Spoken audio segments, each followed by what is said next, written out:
ఈరోజు ఇంకో మాట కూడా మనం చర్చించుకోవాల్సిన అవసరం ఉంది. గతంలో ఇందిరమ్మను ప్రధానమంత్రిగా ఉన్న ఇందిరాగాంధీ గారిని కర్ణాటకలోని పూరి జగన్నాథ్ దేవాలయంలోకి అడుగుపెట్టనివ్వలేదు. ఎందుకు అడుగుపెట్టనివ్వలేదు? మీ అందరికీ చరిత్ర తెలిసే ఉండుంటుంది. ఈరోజు బీజేపీ నాయకుల్ని అడుగుతా ఉన్నా, కాని దానికి అయిన దానికి గాయ చేస్తుంటారు కదా, ఎటుపోయింది మీ సోయి? ఇప్పుడు తెలుస్తలేదా మీకు? ప్రపంచం నుంచి ఎక్కడెక్కడి నుంచో వేరే దేశాల నుంచి వచ్చి మన దేవాలయాల్లో వాళ్ళు అడుగు పెడతా ఉంటే ఈరోజు ఎందుకు మీరు మాట్లాడతలేరని బీజేపీ నాయకులను అడుగుతా ఉన్నాను. స్వయంగా ఈ దేశపు ప్రధానమంత్రి స్వర్గీయులు ఇందిరాగాంధీ గారు గురువాయూర్ టెంపుల్కి వెళ్తే వారిని అడ్డుకున్నారు. ఎందుకు అడ్డుకున్నారు? వారు నార్త్ ఇండియన్ బ్రాహ్మణ్ అయినప్పటికీ కూడా ఒక ముస్లిం మతస్థుని పెళ్లి చేసుకున్నారనే ఉద్దేశంతో మీరు మా మతానికి సంబంధించిన వాళ్ళు కాదని చెప్పి రానియలేదు. అంతెందుకు, నేషనల్ అవార్డ్స్, ఫిలింఫేర్ అవార్డ్స్ తీసుకున్న యేసుదాస్ గారు, నిత్యం భక్తి గీతాలు పాడే యేసుదాస్ గారు స్వయంగా వారు శబరిమలకి ప్రతి సంవత్సరం కూడా మరి మాలధారణ చేసి అక్కడికి వెళ్తుంటారు. వారిని కూడా గురువాయూర్ టెంపుల్కి అనుమతి ఇవ్వలే, అందులోకి ప్రవేశానికి అనుమతి ఇవ్వలే. మరి ఎటుపోయింది బీజేపీ నాయకుల సోయి అని అడుగుతున్నాను. మీరు ఎందుకు స్పందిస్తలేరని అడుగుతా ఉన్నాను. ఈరోజు మన సాంప్రదాయాల్ని పక్కకు పెట్టి మన పండుగల్ని అవమానిస్తూ, మన సాంప్రదాయాలను అవమానిస్తూ, మన మహిళల్ని అగౌరవపరుస్తూ, ఎక్కడి నుంచో వచ్చిన వాళ్ళ కాళ్ళ మీద బయటట్టు చేస్తున్న మన తెలంగాణ ఆత్మగౌరవాన్ని కాపాడుకోవాలంటే ఎందుకు బీజేపీ పార్టీ నాయకులు మాట్లాడతలేరని నేను అడుగుతున్నాను. రేవంత్ రెడ్డి గారి దుశ్చర్య మీద, ఈరోజు దేవతల్ని కాళ్ళ కాడ పెట్టుకున్న రేవంత్ రెడ్డి గారి మీద మీరు ఎందుకు కామెంట్ చేస్తలేని అడుగుతా ఉన్నాను.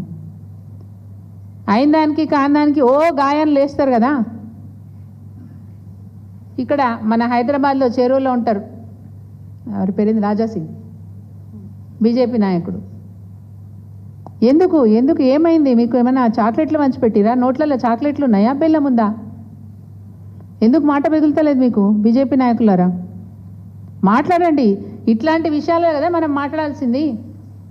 జై శ్రీరామ్ కాదు, జై శ్రీరామ్తో పాటు మన దేవతల్ని, మన సాంప్రదాయాల్ని, మన పండుగల్ని కాపాడుకోవాల్సిన బాధ్యత మన మీదనే ఉంది. జై శ్రీరామ్ అన్నోళ్ళే దేశ పౌరులు, మిగతా వాళ్ళంతా కాదు అని మాట్లాడే మీరు ఈరోజు ఈ అగౌరవాన్ని మీరు ఎట్లా సహిస్తున్నారని అడుగుతా ఉన్నాను. ఎందుకు స్పందిస్తలేరు బీజేపీ నాయకులని అడుగుతా ఉన్నాను. మీకు వాళ్ళకి ఏం అండర్స్టాండింగ్ ఉందని నేను అడుగుతా ఉన్నాను. దీన్ని ఖండిస్తూ ఉన్నాం, తీవ్రంగా ఖండిస్తూ ఉన్నాం. ఇంకొక విషయాన్ని కూడా మీ దృష్టికి తీసుకురాదలుచుకున్నాను. మెప్మా సంస్థ ద్వారా స్ట్రీట్ వెండర్స్, అంటే పట్టణాలలో, మున్సిపాలిటీలలో ఎక్కడైనా సరే స్ట్రీట్ వెండర్స్ ఉంటారు. అంటే రోడ్ల మీద బండ్లు పెట్టుకోనో లేకపోతే చిన్న చిన్న డబ్బాలు వేసుకొనో బతుకుదెరు కొనసాగిస్తున్న వాళ్ళకి మెప్మా ద్వారా వాళ్ళకి ఆర్థిక సాయం, అంటే ఆర్థికంగా సాయం చేసే పరిస్థితి కూడా ప్రభుత్వంలో ఉంది. అట్లాంటి వ్యవస్థ ఉంది. మెప్మా ద్వారా మొదలు ఒక 10,000 అప్పుగా ఇచ్చి వాళ్ళు సక్రమంగా, జీరో వడ్డీ, సక్రమంగా వాళ్ళు దాన్ని చెల్లిస్తే మళ్ళీ 20,000, మళ్ళీ 40,000, ఈ విధంగా వాళ్ళ ఉపాధి అవకాశాలను మెరుగుపరచుకోవడానికి మెప్మా ద్వారా వాళ్ళకు ఆర్థిక సాయం అందించే ఒక మంచి వెసులుబాటు మన దగ్గర ఉంది. అట్లాంటి ఆర్థిక సాయం చేసేది పోయి వాళ్ళ బతుకును భారం చేస్తూ వాళ్ళ బతుకు మీద బండను వేసిండ్రు. ఈరోజు మీరు వరంగల్ జిల్లాలో సుందరిమల్లు పర్యటించినంత మాత్రాన ఈరోజు స్ట్రీట్ వెండర్స్ మీద మీకు కసి ఏంది, మీకు కక్ష ఏంది? ఎందుకు వాళ్ళ పొట్ట కొట్టినారు? ఎందుకు వాళ్ళ కడుపు మీద కొడుతున్నారు? ఇది మంచి పద్ధతా, మంచి సాంప్రదాయం అని అడుగుతున్నాం మేము. వెంటనే వాళ్ళకి జీవనోపాధి కల్పించాలని చెప్పి మేము డిమాండ్ చేస్తూ ఉన్నాం. నష్టపరిహారం అందించాలని డిమాండ్ చేస్తూ ఉన్నాం. అదేవిధంగా మహిళలకు క్షమాపణ చెప్పాలని చెప్పి ముఖ్యమంత్రి రేవంత్ రెడ్డి గారిని డిమాండ్ చేస్తూ ఉన్నాం. ఇది మంచి సాంప్రదాయం కాదు. ఆడపిల్లల ఉసురు దాకితే నీకు మంచిది కాదు. ఒకనాడు నిన్ను జైలుకు పంపిస్తే నీ బిడ్డ శాపనార్థాలు పెట్టింది, నీ భార్య శాపనార్థాలు పెట్టింది.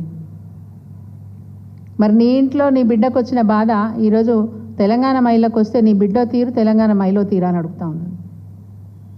వ్యక్తిగత విషయాలు మాట్లాడొద్దు, కానీ నువ్వు చేస్తున్న విషయాలకు తప్పనిసరి పరిస్థితిలో మాట్లాడాల్సిన మరి పరిస్థితి ఏర్పడుతూ ఉంది.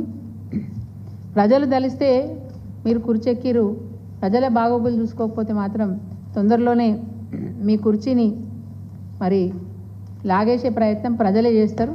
ఎవరో వచ్చి ఎక్కడి నుంచి వచ్చేయాల్సిన పని లేదు. ఈరోజు దేవుళ్ళని అవమానించుకుంటూ మహిళలను అవమానించుకుంటూ నేనేదో సాధించేసిన అని గొప్పగా మరి విరవీగుతున్న రేవంత్ రెడ్డి గారికి తప్పకుండా తొందరలోనే గుణపాఠం జరుగుతుందని చెప్పి మేము భావిస్తూ తప్పకుండా క్షమాపణ మహిళలకు క్షమాపణ చెప్పాలని చెప్పి మేము డిమాండ్ చేస్తూ ఉన్నాం.